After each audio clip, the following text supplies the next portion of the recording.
By 1944, a third of the civilian population was engaged in war work, including over 7 million women. Factories switched from manufacturing their usual products to producing armaments and other items for the war effort. There was a sharp rise in births during the post-war years, the so-called baby boom. The New Towns Act of 1946 led to the expansion of towns around London, like Harlow, to take the capital's overspill population. This led to the creation of new industrial centres. The NHS began operating in July 1948. It promised to give cradle-to-grave free hospital and medical care for everyone. At the beginning of the Second World War, Clement Clarke and squadron leader Philip Livingston began work on the development of a new kind of innovative RAF flying goggle, incorporating interchangeable sight-corrective lenses.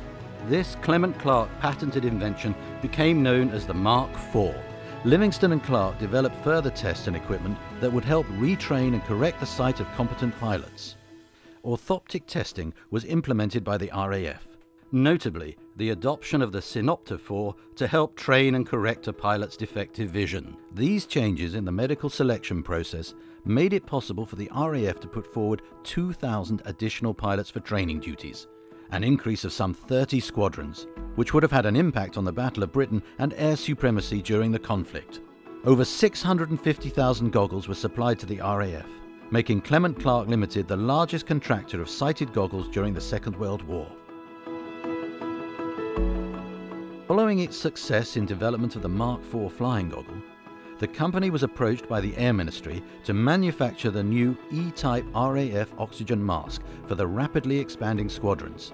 In 1942, Airborne Equipment formed as a subsidiary of Clement Clarke Limited. Following the perfection of the artificial eye, the company was asked to investigate the possibility of mass-producing these eyes for use in the services during the latter part of the war. In 1944, a contract for 30,000 eyes of differing sizes and various colours was received from the War Office.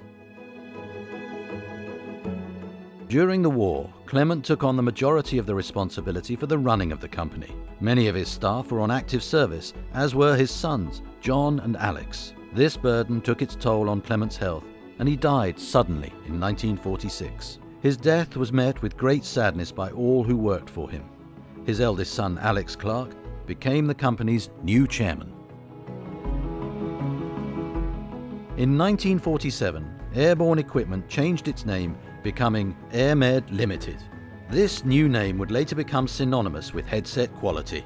Shortly afterwards, John Clarke became AirMed's works director. After the war, the government were intent on improving the country's social services. This led to the introduction of the National Health Service, or NHS, in 1948.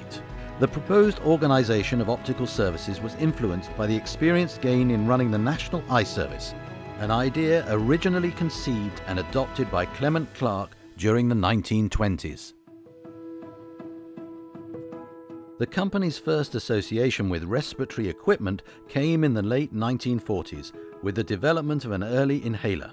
This led to Dr. H.R. Marrett approaching the company to develop his revolutionary new general anesthetic machine.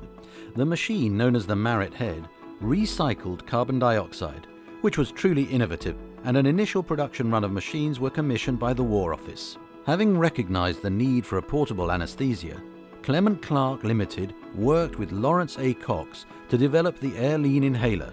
In 1949, Clement Clarke Limited filed patents on the new device, which was used by midwives for the increasing population of baby boomers.